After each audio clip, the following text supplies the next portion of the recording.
Welcome to another edition of What's News in Healthcare Social Media. I'm Kathi Browne of Browne Knows Social Media, and today I have one of my favorite co-host guests, David Amerland. David, would you like to say hello? Hi, I'm delighted to be here again. I can't believe time has gone, by so quickly since the last one. Well, David, you're becoming quite a star on Google Plus and even elsewhere. I see your name everywhere, so it's a pleasure to have you take the time to join me for today's discussion. I'm delighted to be here, and I think the subjects which have come up in terms of healthcare, social media, Google Plus, they're right at the tip of the tipping point for many of the things we're going to experience as we go ahead.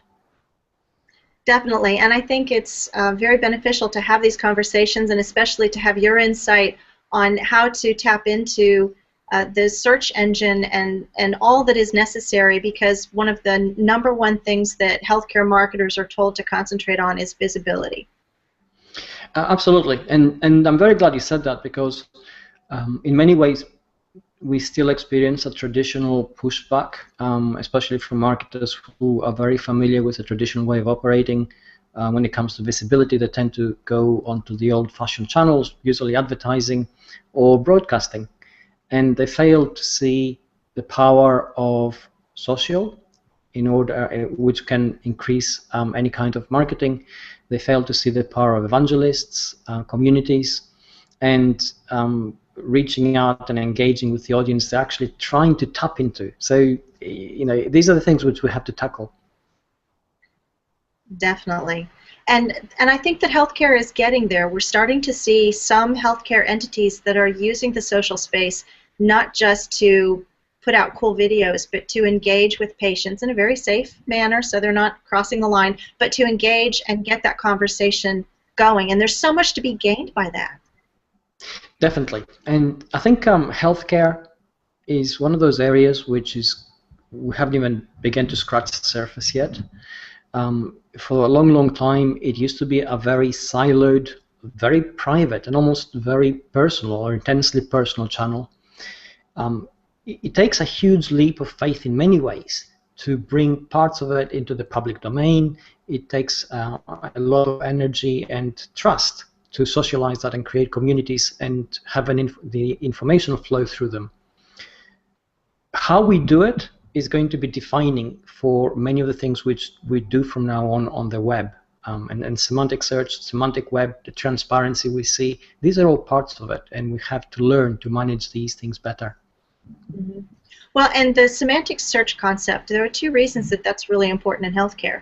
Not only is it important so that a particular hospital rises to the top of the search result, but also one of the big concerns of healthcare professionals is that bad information is getting found by patients, and they want the good information to be found.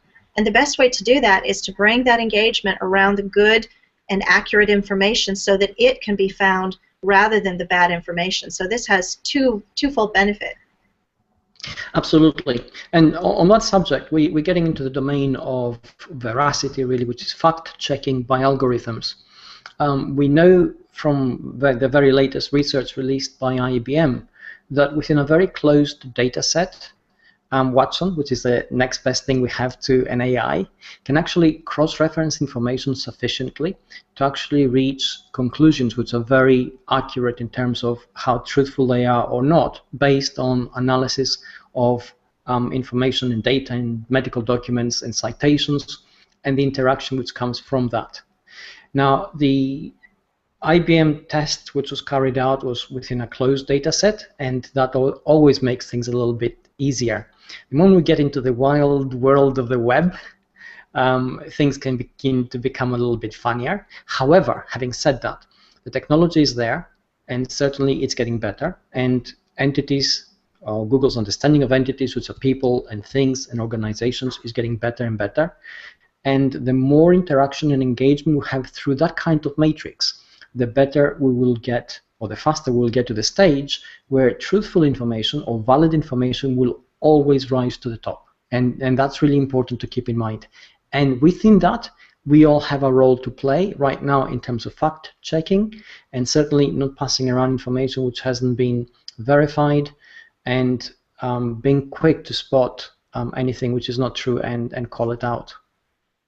Well, I think that's a perfect segue into the first article that we're going to be talking about, and that is published by the Orlando Sentinel. And the article that I want to talk about, it's hospital ads take off the white coat. Now, I apologize to those who have checked out this site. I think that it's a little difficult to read because it looks like there's some junk ads in between, but the content was good enough, and the conversation around it is good enough that I still shared it because I think that we need to talk about this. What I found most interesting about this post is the fact that not only is marketing, healthcare marketing, starting to move in a direction of taking off the white coat and being more personable, being more of an emotional connection than simply, I'm a white coat, I'm smart, I know how to help you, come see me, but rather I care, and here's how we interact, and here are the emotional connections we can have with you. But the underlying message of all this is that you don't have to bury the emotional connection with all the facts and all of the health information every time, because the web provides that in small snippets. And as you were saying, David, to have those different pieces of information, those valid pieces of information already set and rising to the top, and to have a coordinated effort with your Twitter campaign, your website article posts, your interaction on Google+, and all of those things being coordinated, and then having these effective ads, all comes together to help each other, each piece help each other. Is there something that you can touch on to kind of put a bow around that message? Yeah, definitely, absolutely, and I'm very glad you mentioned all those channels, because in the past we used to have a couple of things. We used to have, first of all, those channels were not connected, so they would sort of, address different things in a different way, and sometimes totally different audiences. And the second thing is that there was no cohesive identity being run through the kind of information that they actually shared. The moment we start linking up those dots, we get a couple of things. We get accountability, and then we also want to create and increase accessibility. So the tone changes, and this is where the emotional connection you mentioned comes in. But in order for that to happen, the mindset needs to change. So this is, it's really brilliant to actually see this coming around, because it means that the really complex work behind the scenes, which is the way of thinking and way of approaching things, is beginning to change. We are beginning to move away from the top-down approach, where the person in the white coat holding the clipboard always knew best. Yes, and I'd like to share a video that this article talks about. I'm going to go ahead and play this now. Let me see if I can get it in full screen first. I am the one. Oh yeah, baby. Yeah, I'm awesome. Yeah. Ear, nose, and throat specialist at Nemours Children's Hospital. Your child, our promise. Okay, so I think that this ad is a really good example that shows there wasn't a lot told. This really relied on the search, the patient's search, responding and acting on that ad and doing nothing but searching for that entity. Exactly. And it's important. I mean, we know for a fact that now 8 out of 10 purchasing decisions, and healthcare is also a purchasing decision, begin with search. And the healthcare one is even more critical, because first of all, it is more important in terms, usually there's a sense of urgency involved, and secondly, the emotional involvement of the person doing the search is at a higher level. So being able to find information quickly, being able to then verify that information, find the connections, perhaps get referrals from friends or get friends' opinions about it, becomes more important than ever before. And how all this appears in search, how the social networks of other people impact upon perhaps an entity that has a presence in search, is critical now for any healthcare organization or healthcare provider who wants to appear humanized, and that is exactly where all the change is happening. And one of our viewers, Scott Scowcroft, has a question here, and he says, even if a hospital can't produce original content in all areas of healthcare, can it not serve as a trusted clearinghouse featuring their specialties, but also pointing patients and families to where they can find trusted information elsewhere on the web? Absolutely, and this is a great question. Actually, I'm very glad Scott mentioned that, because if we take any healthcare professional outside their work environment and put them, let's say, in a social environment, a party, a pub, a barbecue outside, they're very engaging, they're very forthcoming. People ask them questions, they give them information, and you leave feeling that they're great, they're trustworthy, and they're really good at their job. Put them into the work environment traditionally, and what do you get? I am a doctor, trust me. And this is the kind of approach which seemed to work in the past. I mean, I couldn't understand why their personality just disappeared. I couldn't understand why any kind of healthcare provider became a monoblock and just projected things in a very corporate way. And to actually see that breaking down now, I think it's brilliant, because ultimately, any healthcare provider is only as good as the practitioners within it. And it's time that was recognized. It's time those practitioners came out into the open. And it's time we actually connected with them. I think this is brilliant. And Scott's suggestion feeds right into that. Well, moving on into the next article, we have an article. This is a kind of an unusual site for me to quote. It's waxcom.com. But there was a small tidbit that I wanted to pull out of that. The article title is Tips to Create Unique Social Media Content for Your Hospital.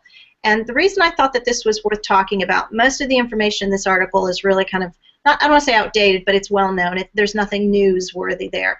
However, one of the things that this article suggested is having themes that you follow to give you inspiration for the content that you're going to post. And I think that that really falls in line with the last article that we talked about, because you can coordinate your efforts between your tweets, your advertising, your traditional marketing, your email campaigns, your blog posts, and everything that you talk about. And they give some examples of, let me see what they say here, Motivation Monday and Trivia Tuesday, that you have to appeal to the interests of your crowd, not let's talk about nutrition again today.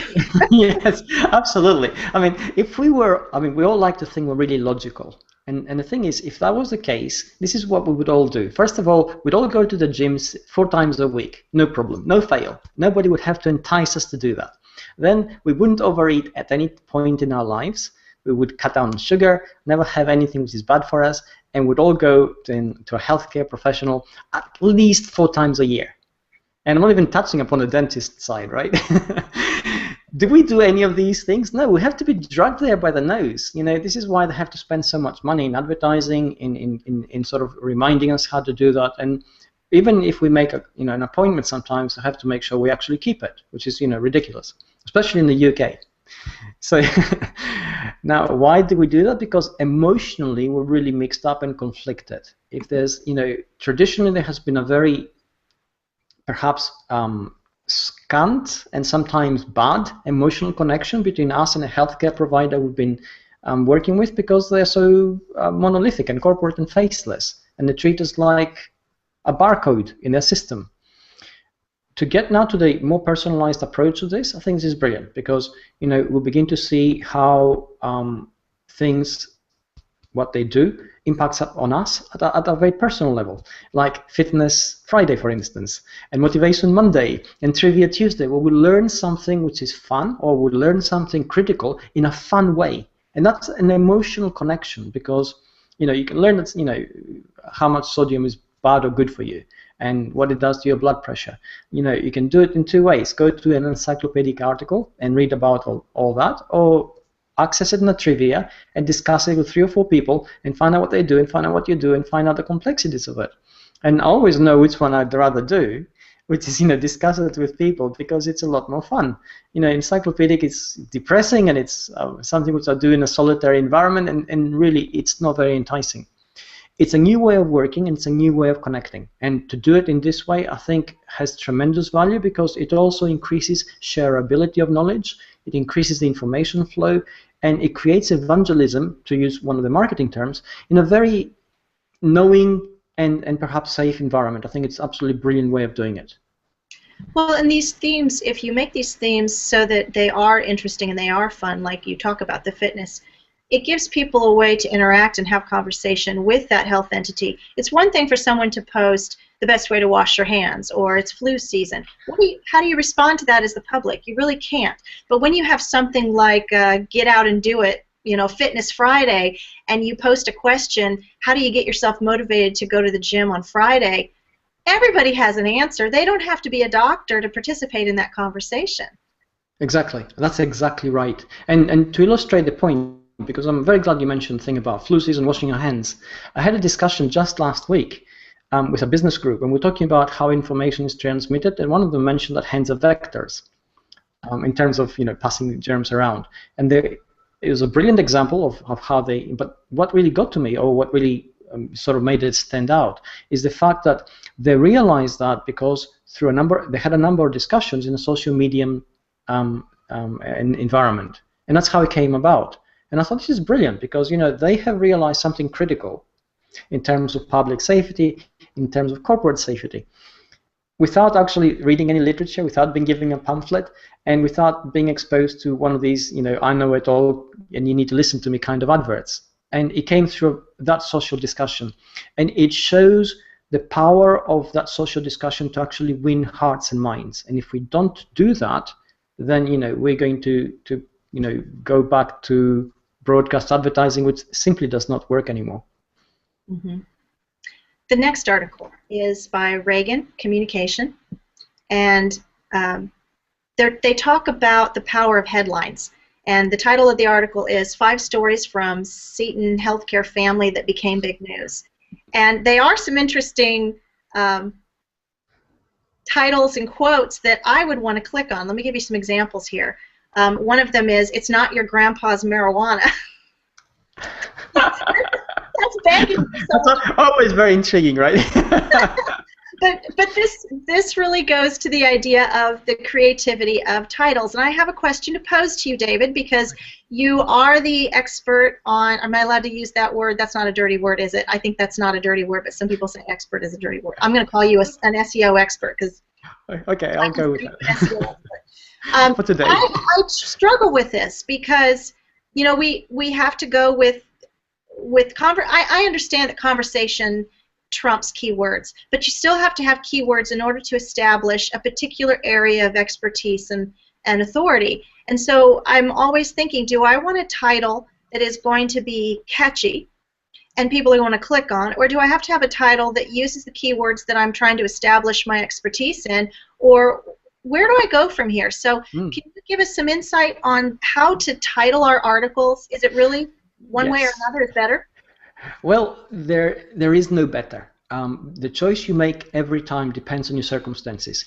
Let's say if you're a new entity trying to create visibility in search and trying to get people to click on your articles, being less creative and more descriptive works better, simply because people don't know you. In order for them to actually psychologically give you the trust and their time and click on an article, they need to at least understand the potential of the payoff that's there for them to actually get once they click on it.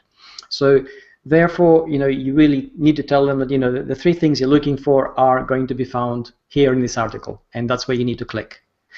Once you do have an audience, however, then you begin to speak their voice, or you need to speak the tone of voice that actually connects and resonates with that audience, and then it can be more playful. So then you begin to sacrifice a little bit of your direct keyword visibility in search, and the sacrifice is small, and you begin to gain more traction, more playfulness, and certainly more branding in terms of how you do things. And that's an important thing to bear in mind, because as you evolve and mature, your brand has a value, and that value stands for something, and people expect to see it every time. So you shouldn't break character. In terms of the potential loss, certainly having keywords in a title can help in search, but search is getting better at understanding content, and although the keywords may be missing from a particular title, that doesn't mean that the content will not surface in particular search queries as relevant content. So don't get too hung up on that. Usually having really descriptive titles comes down to that trust equation at the very beginning with a very new audience if you are new to them. So that's what you got to bear in mind. Great advice. Well, the next article, I don't really have a lot to speak on because I'm not the expert in FDA guidelines, but I wanted to mention this article because David Harlow has shared it in our Healthcare Talk community, and he's also featured in my In the healthcare social media review carnival, blog carnival that I participated in this week that he's part of, FDA did go back and revisit some of the guidelines for a lot of things, including social media interaction in healthcare. And I'm not going to pretend that I understand what those changes are, but I do urge everyone to go and look at that article. And I thought it was funny that one of the viewers has posted a comment on that. Christopher Vogelman was making fun of one of the examples that was given for the tweets, because it basically said, you know, this drug is really great for this disease, but it might kill you. Yes. Well, what I want to say is David Harlow is going to join me in a separate hangout on air to pull this apart and to interpret what this means to healthcare, to pharmaceuticals, and all that. And I believe that our date, oh gosh, I'm not even going to pretend. It's either July 6th or July. It's the very first week of July, right in that time period, and I will be posting an event for that. So keep your eyes open for that, and it will definitely be visible on the Healthcare Talk events page when I post it.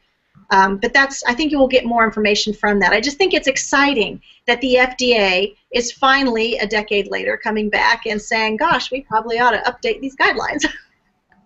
Yes, absolutely. And I think it's going to lead, I mean, it's only a first step, and we've got to remember that any kind of governmental organization, by nature, has to be conservative. It can't leap on every trend. Otherwise, you know, it's a question of resources and also a question of implications, because everything they put out has further implications and ramifications, which then will need to be examined. And if they sort of move too quickly, they probably start more fires than they actually put out.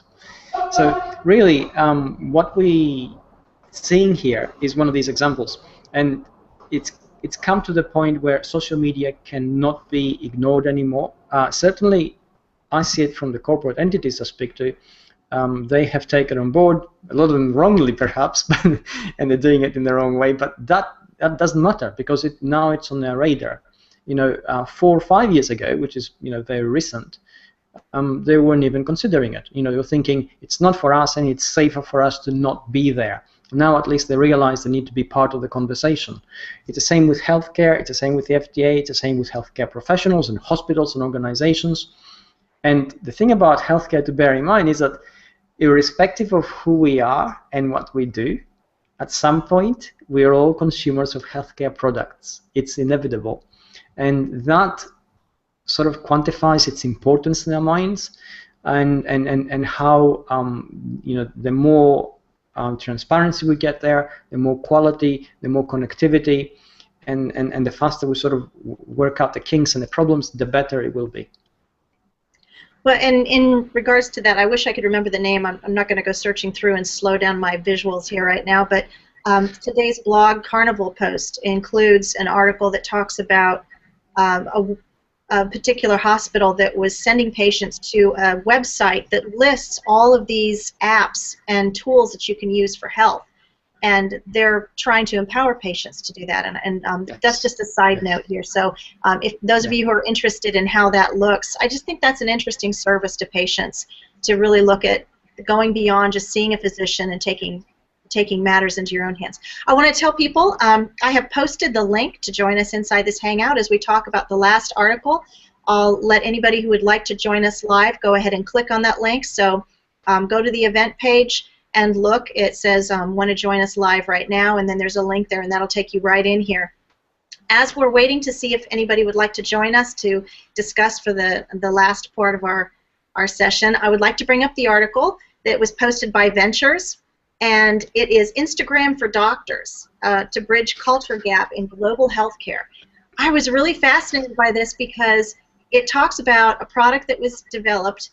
I was hoping that Joshua Landy would be able to join me. He's with Figure One, and Figure One is basically Instagram for doctors. And I thought, why would doctors need Instagram? Instagram is where you take pictures and you post them, and they're out there for the public to see. And I thought, well, why would physicians need Instagram? It's not like they're going to do selfies with their patients and post them out there, right? And then I read the article, and then I did some more digging. You see, physicians wanted to share pictures of interesting cases so that they can share among themselves these interesting cases. But because of the HIPAA guidelines, it's hard to share a patient photo because you can't share it in the social space. You can't just take a picture on your cell phone and share it because cell phones in general, without some additional tools, are not HIPAA compliant. So Figure 1, this is the name of the product, came out, and it is Instagram for Doctors, where they can take these pictures, they can share the case information that is interesting, and the app automatically fuzzes out people's faces and personal information that shouldn't be shared. Is that not brilliant? I think that's fantastic. And you know, there's so much information encoded visually within a picture that the ability for doctors to actually share these things so easily with a very low threshold barrier is incredible, because it will accelerate the spread of knowledge, best practices, information on things to avoid, and even help with research in building on that. And this is part of the new world we're in. Essentially, you know, we're in a world of semantics where we talk about semantic search, but really we should be talking about semantic technologies, which allow us to take all this information we have and get it across different silos and get it talking to each other. And what we see from that is a better way of doing things, because our knowledge increases. And I must say that knowledge is not information. Having all the world's knowledge in our heads doesn't help us if we can actually connect it and interrelate it, understand how one bit in one side of our brain relates to another bit stored in another side of our brain.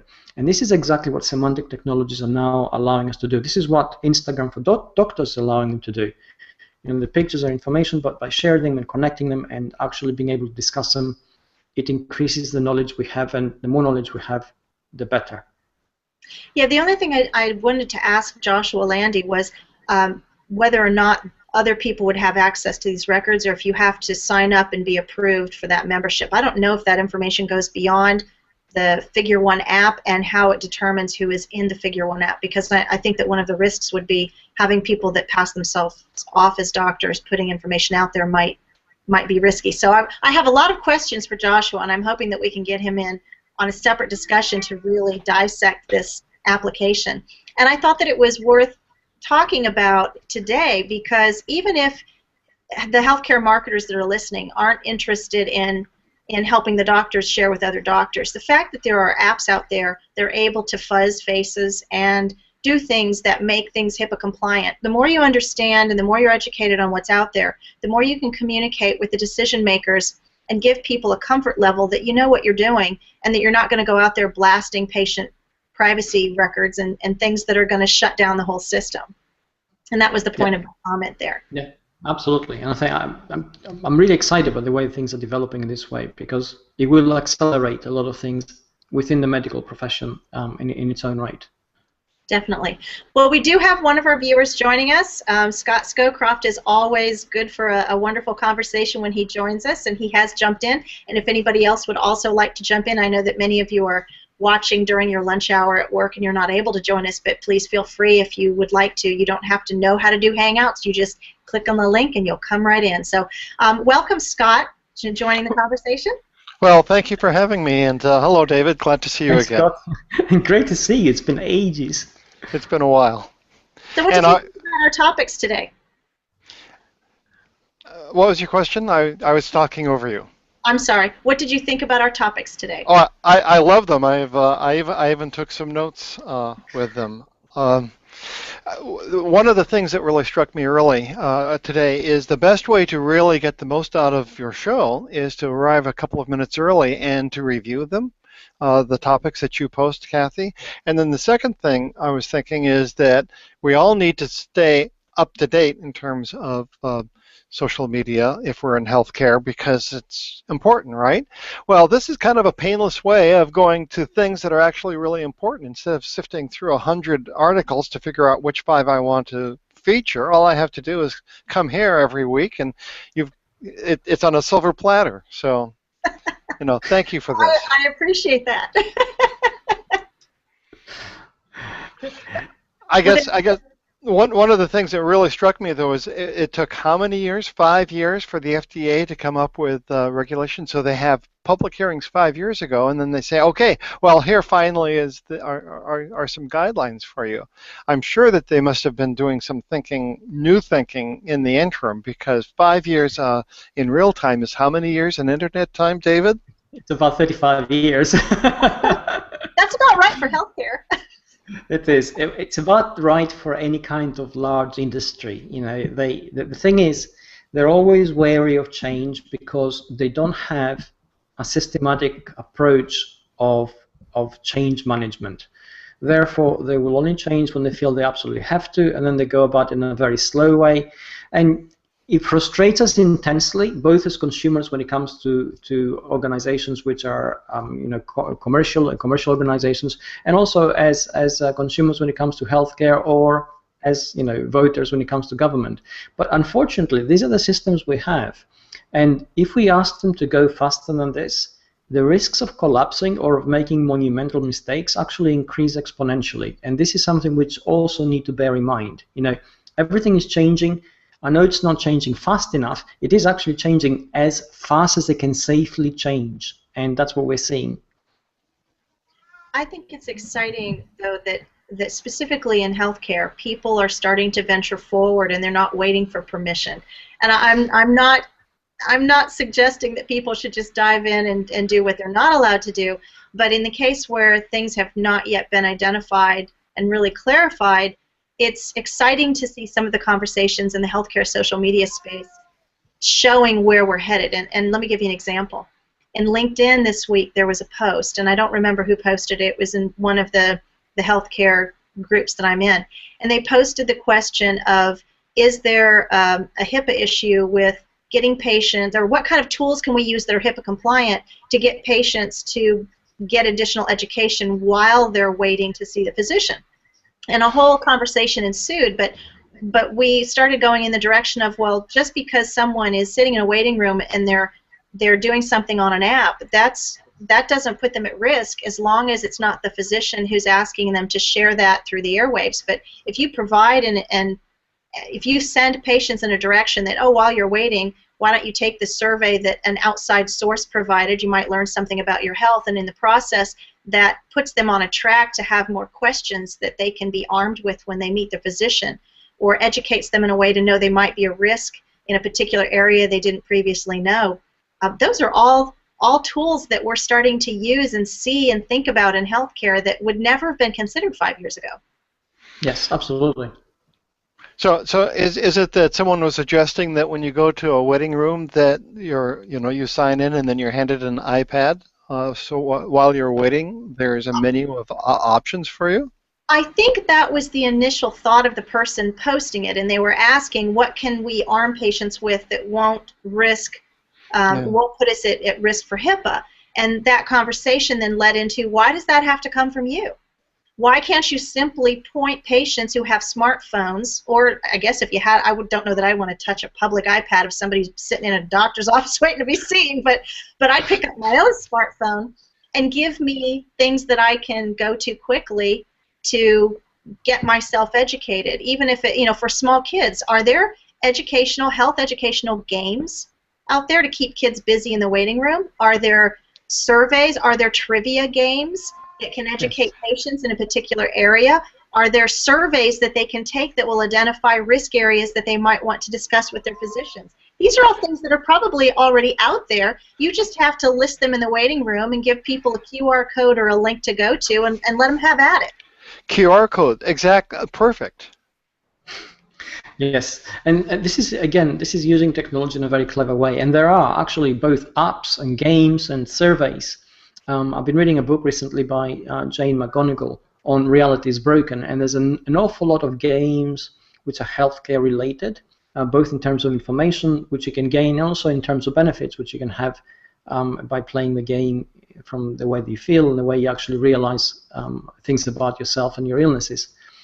And these are the things which should be used in a clever stroke smart way within the healthcare industry.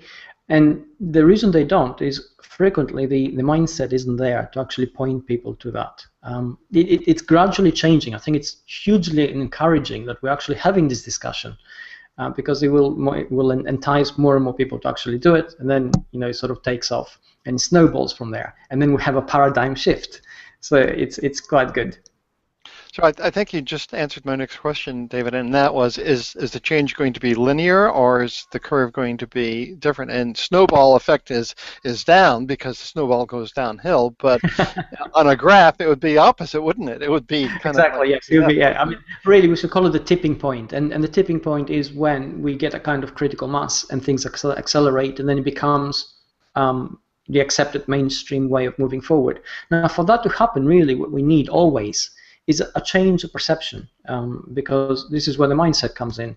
Normally we resist change because it's different, and then because it's different we think it's expensive, we think it's complicated. That was be linear, or is it going to be different? And snowball effect is turn off your down video because so we can hear you live, because we're hearing ourselves a few seconds behind. So really, and that's exactly the thing. The moment a lot of people have the uptake and the mind shift happens, then things happen really, really quickly, and that's when we feel that we are in a grip of change which can't be stopped, really. I want to welcome Sheila Stover to the group, but I want to pose a question really quickly. I'm sorry to interrupt, Scott, but I want to jump on this. And maybe you want to finish your question, then he can address both of them. But you talk about that tipping point. Do you think that healthcare marketers can create a tipping point in a particular health topic where they bring enough information and enough conversation and enough awareness to something that they can create a little micro tipping point of a particular health issue? Okay, the answer to that is yes, provided they do exactly that. It can't be pushed. It has to happen. It has to happen through transparency, connectivity, and information. And you need those three things. You need to know, why is the healthcare provider doing this? What is their stance? What do they have to gain? What do they have to lose?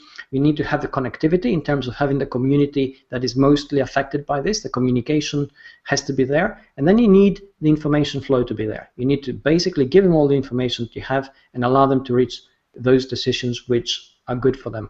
And the moment you do that, yes, you will get a micro tipping point which has been created by those conditions. And that sort of answers your question, I suppose. This is what we're hoping will happen on a much bigger scale as things change. And I guess my question was that healthcare seems to be lagging other sectors of the economy. Are there examples of this breakout into the use of social media in other sectors that healthcare could look to as a model, an example of how it can be done and what the results might be? There are pockets. I mean, Kathi gave examples of healthcare providers which use social media well, and we have to sort of yeah, go on.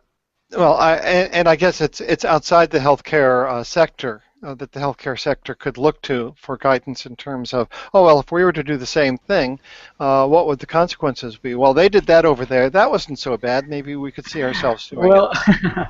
Well, here's the thing. Particularly with healthcare, I mean, practices don't always translate well from one industry to the other, but particularly with healthcare, we have to be a little bit careful, because what it doesn't always translate well in terms of marketing techniques or social media techniques which are marketing related. And the risk here is, if they, let's say they adopt the we sell happiness approach of Coca-Cola, for instance, which doesn't sell soft drinks but sells happiness, and it does that globally, and it reinforces customer stories and builds on them, and it creates more stories because of that.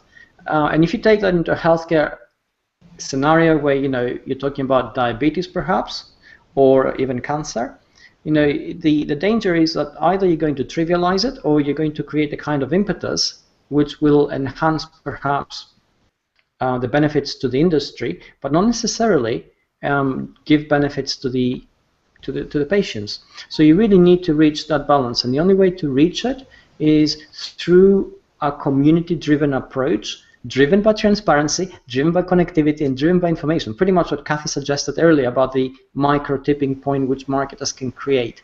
It has to be within that kind of setup. Great. Sheila, Thank you. did you want to say something? You've joined us now, and I see you're not muted anymore. Yeah, apologies. I always assume that audio distortion is coming from somebody else, but that was me because I had your event in one, and I jumped That's a common problem. You might need to But put a welcome. little note there for people like me saying, "Don't forget to you don't want to switch off for the event if you're jumping in, because otherwise you lose your link to jump in. But you've got to mute yourself really quickly, and I wasn't fast enough. Apologies also. It's no problem, don't worry. My audio is not so good because I'm not at home. I'm trying to create a micro tipping point, or hoping to, on behalf of one of the patients on my bulletin board. He wants to create a national chapter on a condition that is called arthrofibrosis, which is when you have a knee problem, usually surgery, and in his case a knee replacement. For various reasons, your knee can become totally locked up, and you go through procedure after procedure to try and unlock it. And usually, progressive attempts to unlock it just make the whole thing worse. But there's an incredibly low awareness amongst physicians about this problem, amongst orthopedic surgeons. And I'm really keen to find out from you guys what's the quickest way to sort of shortcut this awareness to get to the point of a national chapter, because in the UK we don't have national chapters, we have sort of different organizations, and I thought Kathi and Scott and perhaps David might give me some clues. Yes, okay. First of all, Sheila, you hit on a very burning question when it comes to medicine. And the thing is, the moment you get out of the sort of average within inverted commas, and none of us are really average, but the ailments that doctors and physicians deal with on a routine basis, the moment you get outside that, you find almost universally that physicians haven't got a lot of knowledge because they don't deal with it on a daily basis. There's not a lot of literature. There are not a lot of things that they know what they should be doing. They can't even, sometimes they have to research who to refer you to next, which is a problem. And certainly the flip side of that coin is that if you're a patient and you're suffering from an ailment like that, you tend to feel even more isolated. You tend to feel that you're underinformed. You feel a lot more helpless, which certainly doesn't help your condition, and it affects you psychologically in a very negative way. Social media can be fantastic in alleviating some of these effects by helping you find other people who have had experience or share the same ailment, and certainly it will help you find information. But how do you actually go about creating this in the first instance? Well, this is where search will come in. Perhaps there are already forums out there which are talking about this, and the moment you find one, you need to join it. And if there isn't anything out there, again, at the moment, you should start by creating a blog, perhaps, and explaining what you're doing. So that becomes part of the calling cry, or the focal point for creating the kind of community that you actually seek. And you're right, we don't have chapters in the UK for this kind of thing, but there is a growing community on many medical conditions, which happens through that kind of approach. So essentially somebody puts up a blog post, and you can actually put up a blog post very quickly by going to blogger.com, perhaps, if you don't have a blog post or a blog yourself, and creating that kind of approach. It's indexed very quickly.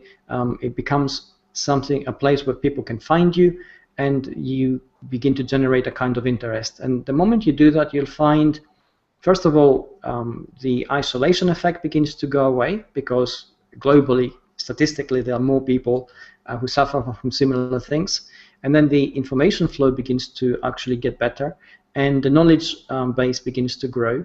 And all those things spell out empowerment, and nowhere else is empowerment more important and more vital than when it comes to healthcare from a patient point of view. So this is the best way to approach. And certainly within Google+, it wouldn't hurt to just put something out in a stream, and also look at communities which deal with medical practices. And hangouts like this one, which become focal points, is a good way to start. And if you follow Kathi, she always puts out posts which can help. So this is the generic approach which needs to be taken in order to start from scratch, building that kind of community. And my advice would be that once you've done that, to go look in the healthcare communities, whether it's Google Plus or it's on LinkedIn or it's some other platform, and find those people who are already recognized as experts in maybe it's knee replacement, and try to engage with them in conversation and get someone who has the authority in that area to start engaging with you and on the topic, because that will help bring that exposure to you more quickly, because they bring with them an audience that already buys into what they say. So if you can convince one good influencer to get on board with you, you can cross a lot of barriers very quickly. Yeah, I think I've done the infrastructural work here, because I have a lot of content on my website. I've got courses, I've got people blogging, I've got a Facebook group, I've got a G+ community. But it's really the question, which I'm not phrasing terribly well, is making that leap between having a very active group of patients saying do something, do something, do something, and then getting the medical profession, who are key to this whole thing, to actually appreciate the need for helping me lift it up to another level. But I think, Kathi, you might have the key there, is to go to the chief influencer that I do know, but then does it not have to get into a political process in order to create a national chapter, or is it just awareness? Well, before you can create a chapter, you have to have buy-in. So I would get the influencers on board first. Once you have the influencers on board, then you have more of a passion. You have your evangelists, as I call them, and you can start influencing the public. Sometimes if you can get the public to cry out for a need, it's easier to start forming something like a national chapter or something like that. But you have to have buy-in, and you have to have drive of the public in a lot of cases to make that change happen faster. That's what I do through my Healthcare Talk community. When we want something done that's for the benefit of health, we try to educate the public and get that movement to go beyond our community and into the voices out in the public, so that when people survey the general public, they see that there's an interest and there's a need for it beyond us.